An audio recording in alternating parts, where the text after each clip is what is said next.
అగ్ని పరీక్షలో మనం మేలిమి బంగారం లాగా ఉండాలి అని సహజంగా మనం వింటూ ఉంటాం. మళ్ళీ చెప్తున్నా, దేవుడు మనకి అగ్ని పరీక్షలు పెడితే ఆ అగ్ని పరీక్షల్లో కాలిపోకుండా మనం మేలిమి బంగారం లాగా ఉండాలి అని మనం ఉపదేశంలో వింటూ ఉంటాం. అయితే దేవుని వాక్యంలో రెండు మాటలు ఉన్నాయి. 1 కొరింథీ పత్రిక 3వ అధ్యాయంలో ఎవరెవరు ఏ విధంగా కట్టుచున్నారో రాశాడు. కర్ర, గడ్డి, కొయ్యకాలు, వెలగల రాళ్ళు, బంగారము, వెండి మొదలైన వాటితో అనేకులు కట్టుచున్నారు. అయితే ఎవరెవరు ఏ విధంగా కట్టుచున్నారో జాగ్రత్తగా చూసుకోవాలి. ఆ దినమున అగ్నియే దాన్ని పరీక్షించును, తేటపరుచును. ప్రభు ప్రతివాడు ఎలాగో కట్టుచున్నాడో లేదా కట్టుకున్నాడో దాన్ని అగ్ని చేత పరీక్షిస్తాడని రాయబడి ఉంది. మనకు తెలుసు, అది చాలాసార్లు చెప్పాను నేను. అది అపోస్తలుడైన పౌలు కొరింథీలోకి రాసిన 1 పత్రిక 3వ అధ్యాయం 12వ వచనంలో ఉంటుంది. అదే అగ్ని పరీక్ష ఇక్కడ మన పనిని మనం ఎలా కట్టుకున్నామో తేటపరిచేదానికి అగ్ని ఉపయోగించబడింది. సో దీన్ని అనుసరించి మనం ఏం వింటూ ఉంటామంటే, దేవుడు ఒకవేళ నీకు నాకు అగ్ని పరీక్ష పెడితే అందులో మనం కాలిపోకుండా శుద్ధ సువర్ణంలాగా ఉండాలి, స్వచ్ఛంగా ఉండాలి, బలంగా ఉండాలి అని మనం వింటూ ఉంటాం. అయితే పేతురు రాసిన 1 పత్రిక 1వ అధ్యాయంలోనే ఒకసారి చూడండి. ఈ 1వ అధ్యాయంలో పరీక్షల గురించే ప్రస్తావిస్తాడు. అవసరాన్ని బట్టి అగ్ని లాంటి శ్రమలు కలుగుచున్నాయి అని మీరు తెలుసుకోండి. నానా విధమైన ఇబ్బందులు మీకు కలుగుతున్నాయి, కొంత ఇబ్బంది పడుతున్నారు, అయినా మీరు బాధపడకండి అని ఆ తర్వాత మాటల్లో చెప్తాడు. నశించిపోవు సువర్ణము అగ్ని పరీక్ష వలన శుద్ధిపరచబడుచున్నది కదా. ఆగు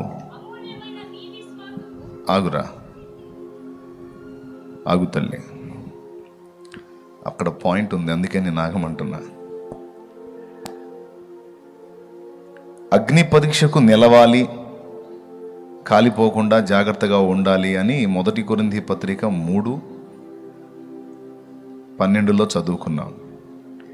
ఇక్కడ 1 పేతురు పత్రిక 1వ అధ్యాయంలో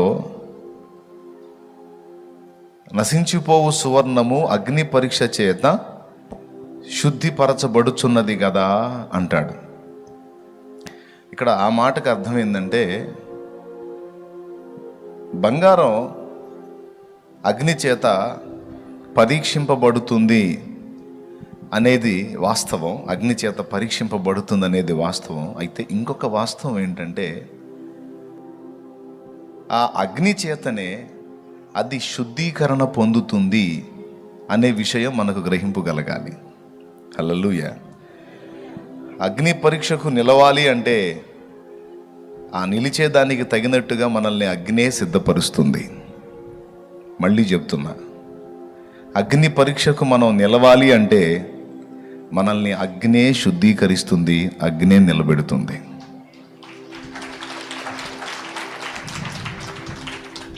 ఒక వచనం ప్రశ్నను ఇస్తే ఒక వచనం జవాబు ఇస్తుంది. అగ్ని పరీక్షకు ఎలా నిలవగలుగుతాను నేను అంటే అగ్నే నిలుపుతుంది.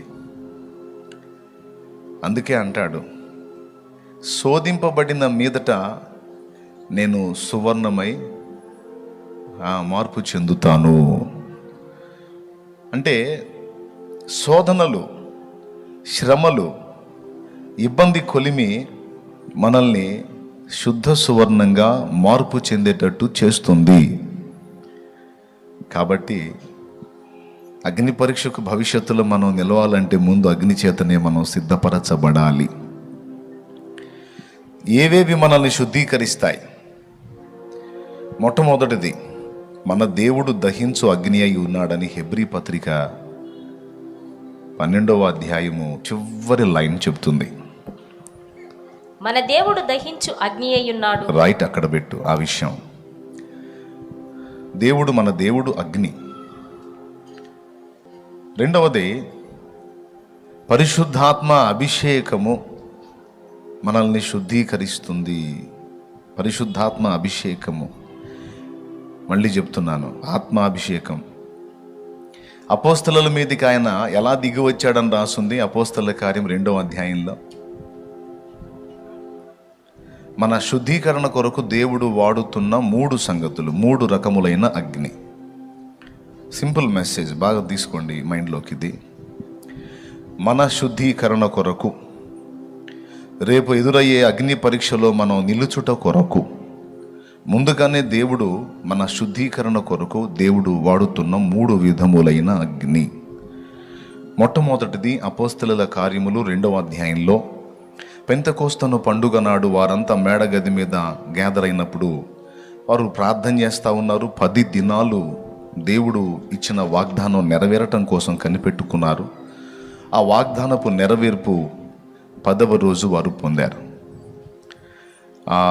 వారంతా కూడి ఉన్నటువంటి ప్రదేశం అంతా కూడా మరి వెలుగుతో నింపబడింది. అగ్ని నాలుకలుగా విభాగింపబడి వారిలో ఒక్కొక్కరి మీద రాలగా వారు దాదాపు 14-15 రకాల భాషలతో, అన్య భాషలతో దేవుణ్ణి మహిమపరిచారు. బాగా గమనించాలి. అగ్నిగానే వారి మీదకి ఆయన వచ్చాడు.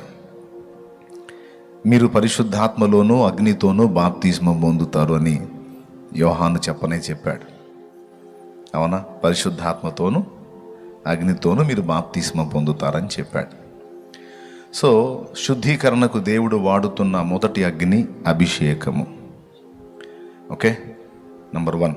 నంబర్ 2, రెండవది, శుద్ధీకరణ కొరకు దేవుడు వాడుతున్న మరొక అగ్ని ఆయన వాక్కు, దేవుని వాక్యం. ఇర్మియా గ్రంథంలో అంటాడు, నా మాట అగ్ని వంటిది కాదా, బండలను బ్రద్దలు చేయు సుత్తె వంటిది కాదా అంటాడు. కాబట్టి శుద్ధీకరణ కొరకు ఆయన మనకి వాక్యమును ఉదకము చేత స్నానం చేయించడానికి వాక్యాగ్నిని, వాక్య ఉదకాన్ని మన కొరకు సిద్ధపరిచాడు. అది మనకు అనుగ్రహించాడు. సో మన శుద్ధీకరణ కొరకు దేవుడు వాడిన లేదా వాడుతున్న మరొక అగ్ని వాక్యాగ్ని. చూడండి, మనలో ఏ చెత్త, ఏ కల్మషం దాగి ఉన్నా వాక్య ఉపదేశం వెలువడుతున్నప్పుడు కాల్చబడతా ఉంటుంది. Praise the Lord, hallelujah. So మారుమూలలో దాగిన చెత్తని కూడా సమస్తము కాల్చగల శక్తి అగ్నికి ఉంది కనుక ఆ అగ్ని పేరు వాక్యాగ్ని. ఓకేనా? మనం నా కన్నుల కన్నీరు తుడిచిన యేసయ్యకే అనే పాటలో, తన వాక్యముతో నన్ను కాల్చిన యేసయ్యకే, యేసయ్యకే ఆరాధన, ఆరాధన, ఆరాధన, ఆరాధన. తన వాక్యముతో నన్ను కాల్చిన యేసయ్యకే, యేసయ్యకే ఆరాధన, ఆరాధన, ఆరాధన, ఆరాధన, ఆరాధన, ఆరాధన, ఆరాధన, ఆరాధన, ఆరాధన, ఆరాధన. నా కన్నుల కన్నీరు. ఈ పాటలో మనం తన వాక్యముతో నన్ను కాల్చిన, వాక్యంతో కాల్చడం ఏంటి? దేవునికి స్తోత్రం కలుగును గాక. వాక్యంతో కాల్చడం ఏంటి? అంటే ఇదే మన ఆంతర్యంలో దాగి ఉన్న చెత్తని, కల్మషాన్ని కాల్చేసే శక్తి వాక్యానికి ఉంది. కాబట్టి వాక్యం ఒక అగ్ని. 2, మూడవ అగ్ని శ్రమలు. ప్రియులారా, మనుషుల వ్యక్తిత్వాల్ని మనం పరీక్షించుకుంటే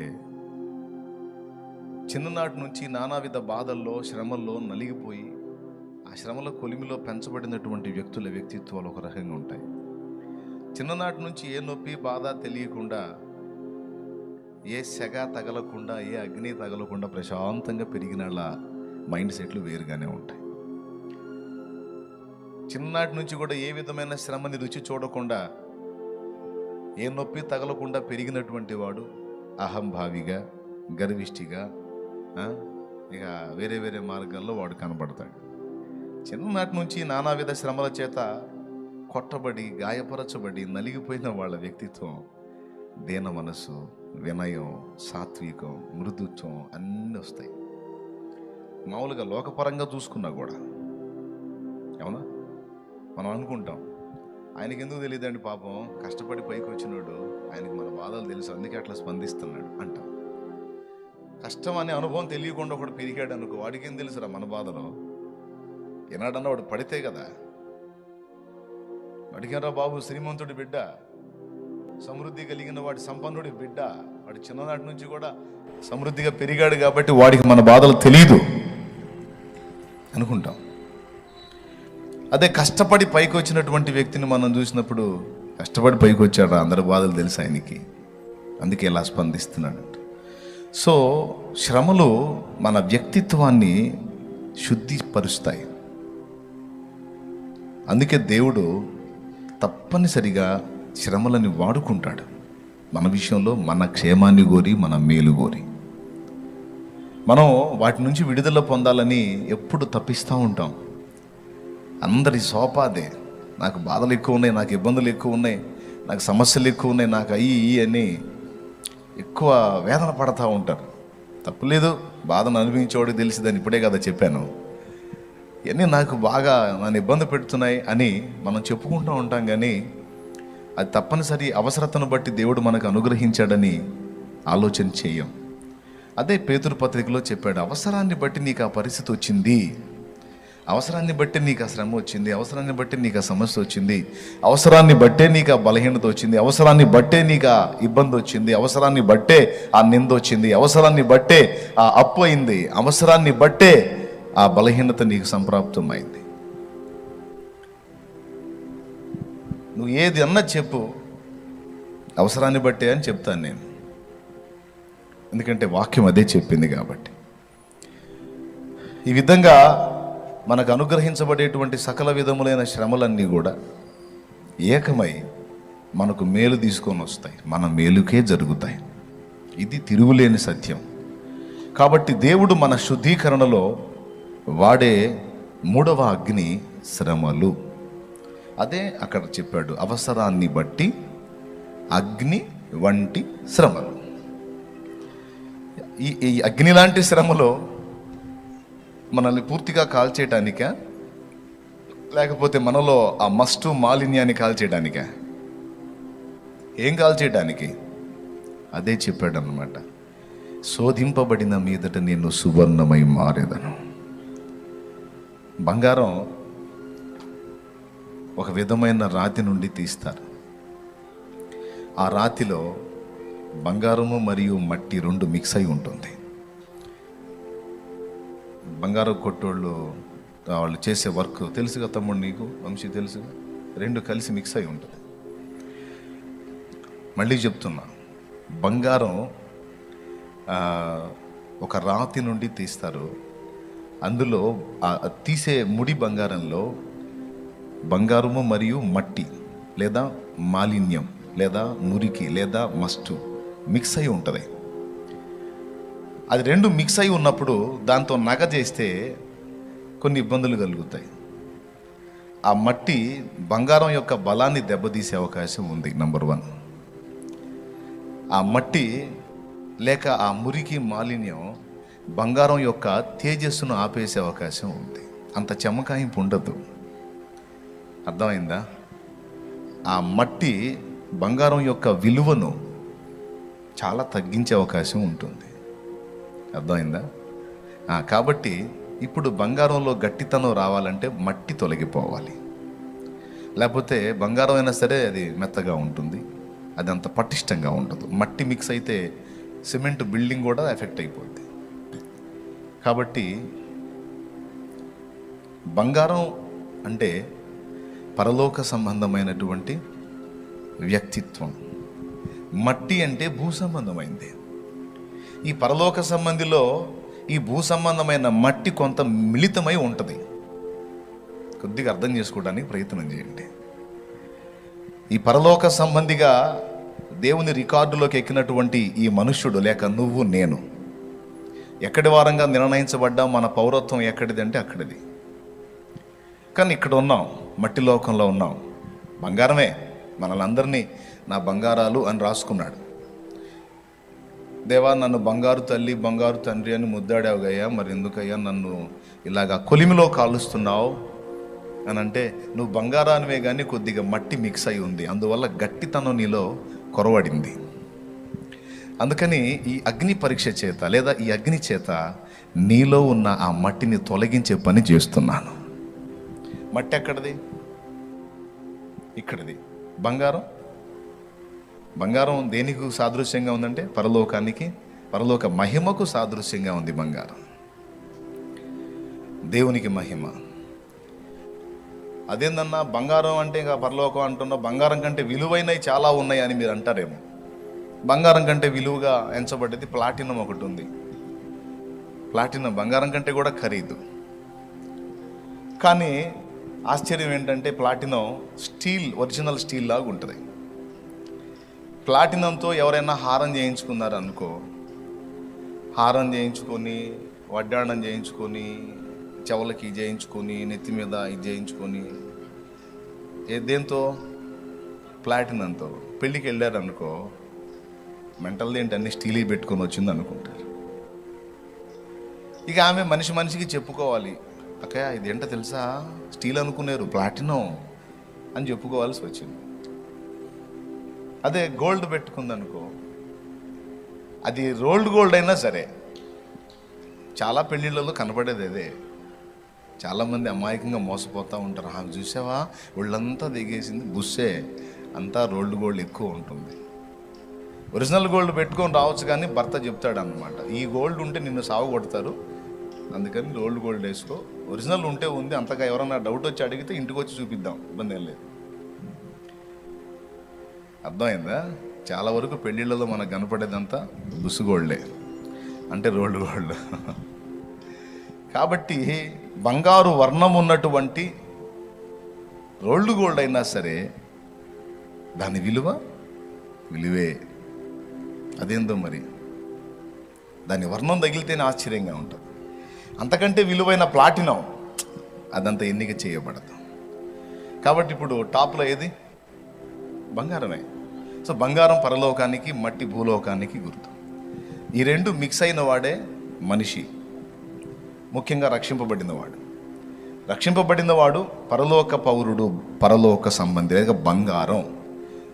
వాడు ఈ భూమిలో ఉన్నాడు, భూ సంబంధమైన ఆదాము సంబంధమైనటువంటి జీవం ఇంకా వాళ్ళలో పనిచేస్తున్న కారణం చేత కొంత మట్టి సంబంధమైన లక్షణాలు, మెంటాలిటీ, మైండ్ సెట్ ఉంటుంది, కొంత మట్టి వాసన ఉంటుంది. ఇది ఏమేం చేస్తుంది? బంగారానికి బలం తగ్గిస్తుంది, బంగారానికి వన్నె తగ్గిస్తుంది. ఈ మట్టితో అలాగున అమ్మటానికి మనం పెడితే దాని విలువ తగ్గుతుంది. అవునండి, ఇందులో మట్టి చాలా ఉంది, ఇది అంతా శుద్ధి చేసుకొని అంతా దీన్ని మేలేం చేయాలంటే ఎంత అయింది, ఎంత చాకిరి. ఇందులో మురికంతా తీసేసి మంచి బంగారం పక్కకు తీయాలంటే ఇప్పుడు ఇంత ఉంది, ఇదంతా మురికంతా పోయేసరికి ఇంత అయింది, మా గాడు కుదిరిద్ది, ఇంత ఇస్తాం అంటారు. దానికి ఎక్కువ విలువ ఉండదు. కాబట్టి దానికి తేజస్సు రావాలన్నా, దానిలో గట్టితనం రావాలన్నా, దానికి విలువ సరిగ్గా ఉండాలన్నా అదేం చేయబడాలి? మాలిన్యం అంతా తొలగిపోయి మేలిమి బంగారం కావాలంటే ఏం చేయాలి? తప్పదు, ఇక దాన్ని అగ్నిలో పెట్టాల్సిందే. కాబట్టి అగ్ని పరీక్షలో మనం శుద్ధ సువర్ణంగా రేపు అక్కడ కనబడాలి అంటే అక్కడ అగ్నిలో మనం శుద్ధ సువర్ణంగా కనబడినట్లు భూమి మీదనే ముందు మనల్ని అగ్నిలో వేసి కాల్చి మురికి తీసేసి శుభ్రపరిచి అక్కడ తీసుకొని నిలబెట్టి చూసుకుంటాడు అన్నమాట.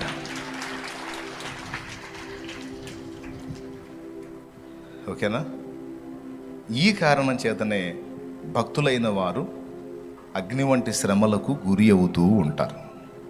నేను చెప్తున్నా, నువ్వు ఇప్పుడు ఎంత ప్రశాంతంగానన్నా ఉంటూ భవిష్యత్తులో శ్రమ రాదని గ్యారంటీ లేదు. ఒకవేళ ఇప్పటికీ శ్రమల్లో నలిగిపోతా ఉన్నావు అనుకో, భవిష్యత్తులో విడుదల రాదని గ్యారంటీ లేదు. విడుదల రాదన్న గ్యారంటీ ఉందా? తప్పకుండా విడుదల వస్తుంది. దేవునికి మహిమ. శ్రమ పొందుతున్న వానికి శ్రమ శాశ్వతం కాదు, సుఖపడుతున్న వానికి సుఖము శాశ్వతం కాదు. ఏదో అందరూ కలిసి చెప్పండి మళ్ళీ ఒక్కసారి. శ్రమల కొలిమిలో ఉన్నవానికి ఆ శ్రమ అంతే కదండి. బంగారాన్ని పొద్దస్తమానం అగ్నిలోనే ఉంచుతారా? ఇంకదే పనే. ఈ పొద్దస్తమానం ఆ అగ్ని కుంపట్లో ఉంచేదానికి ఇంకెందుకు? మాలిన్యం పోయిందాకే, ఆ మట్టి పోయిందాకే, ఆ మురికి ఆ మస్టు పోయిందాకే. పోయిన తర్వాత ఇంకా దాన్ని ఉంచమన్నా ఉంచరు. ఇక ఏదన్నా ఎప్పుడన్నా వేయాలంటే టెస్టింగ్ కోసం వేయటం తప్ప సమస్య లేదు. కాబట్టి మనకు తెలియకుండా చాలా ఉంటాయి. మనం బంగారమే అనుకుంటాం, మన ఫీలింగ్ మనకి. కానీ మనలో ఉన్న మురికి మాలిన్యం మనకు కాదు, మన సృష్టికర్తకు కనపడతా ఉంటుంది.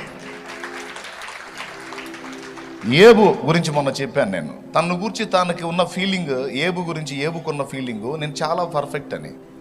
కానీ ఏబులో ఏదుందో మట్టి వాసన అదంతా కూడా దేవుడు గుర్తించాడు. దాన్ని తొలగించడానికే ఏబును పరీక్షానాళికలో పెట్టాడు, అగ్నిలో పెట్టాడు, శుద్ధి చేసి చివరికి ఏబు తన్ను తాను ఎరిగేటట్టు చేసి తను దేవుని ముందు ఒప్పుకునేటట్టు చేశాడు. మనకు తెలీదు. మనం అనుకుంటాం చాలా మంచోళ్ళం, మనం చాలా బాగా మారాం, మనం చాలా పర్ఫెక్ట్గా ఉన్నాం, మనం అంత నీతిమంతులం ఇంత నీతిమంతులం అని మనం అనుకుంటాం. ఎవరికి వాళ్ళ ఫీలింగ్ అదే. పౌలంతటి మహనీయుడు ఏమన్నాడో తెలుసా? నా యందు నాకు ఏ దోషము కానరాదు, కానీ నన్ను పరీక్షించువాడు ప్రభువే అన్నాడు.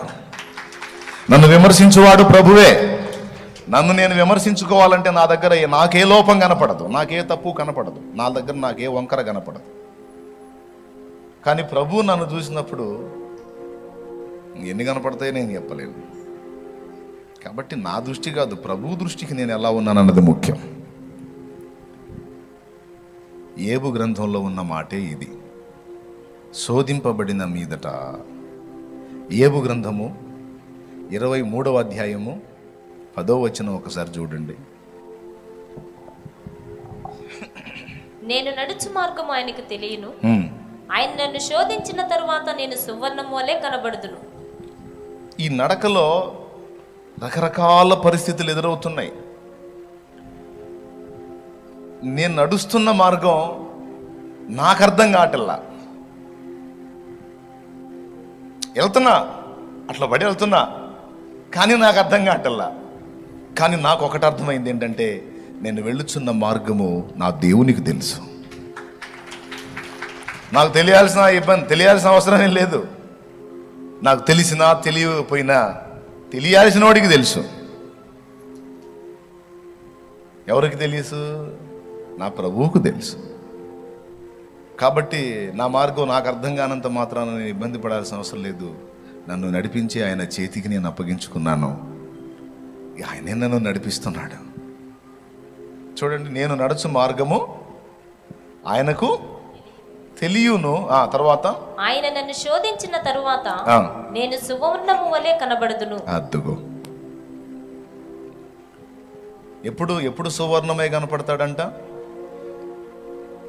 శోధించిన తరువాత, అంటే పరీక్షించిన తరువాత, పరిశోధనలో ఉంచిన తరువాత, కుంపటిలో నన్ను కాల్చిన తరువాత, శుద్ధీకరణ చేసిన తరువాత, నాలో ఉన్న మట్టి మురికి మాలిన్యం తొలగించిన తరువాత నేను సువర్ణం, శుద్ధ సువర్ణమై కనపడతాను. హల్లెలూయా. అందుకు భక్తుడు పాడుకున్నారన్నమాట ఇదే పదాలని. ఈరోజు నువ్వు నడుస్తున్న మార్గం నీకు అర్థం కాకపోవచ్చు.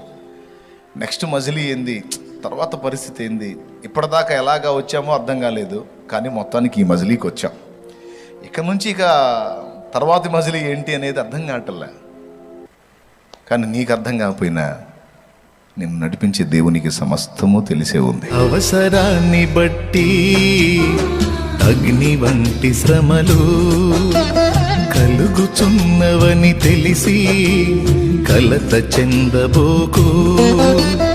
అవసరాన్ని బట్టి అగ్ని వంటి శ్రమలు కలుగుచున్నవని తెలిసి కలత చెందబోకు. నిన్ను పిలిచిన దేవుడు నమ్మదగినవాడు. శోధనలో నిన్ను విడిచిపెట్టిపోడు. కంటి పాపలా తోడుండి నిన్ను కాచుకుంటాడు. కన్న తండ్రిలా తోడుండి నిన్ను ఆదుకుంటాడు. నమ్ము నేస్తమా, ఇది సత్యం. వీడబోకుమా విశ్వాసం. నీ ఆశ నిరాశ కానే కాదు, వేదన ఎందుకు? నీ కన్నీరు కలకాలముండదు, కలతే చెందకు. నీ ఆశ నిరాశ కానే కాదు, వేదన ఎందుకు? నీ కన్నీరు కలకాలముండదు, కలతే చెందకు.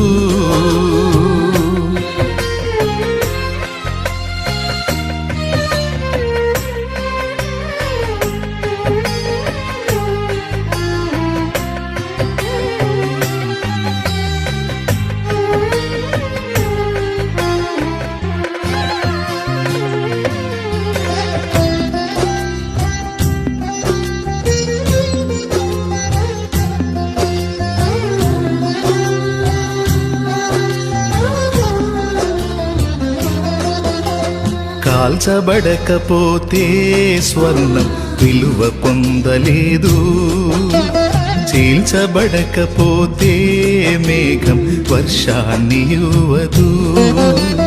కాల్చబడకపోతే స్వర్ణం విలువ పొందలేదు. చీల్చబడకపోతే మేఘం వర్షాన్ని ఇవ్వదు. దున్నబడకపోతే భూమి పంటనివ్వలేదు. చెక్కబడకపోతే శిల శిల్పం కాదు. శ్రమల కొలిమిలో కాలకపోతే యేసు రూపు రాదు. నువ్వు శ్రమల కొలిమిలో కాలకపోతే యేసు రూపు రాదు. నమ్ము నేస్తమా, ఇది సత్యం. వీడబోకుమా విశ్వాసం. నీ ఆశ నిరాశ కానే కాదు, వేదన ఎందుకు? నీ కన్నీరు కలకాలముండదు, కలతే చెందకు.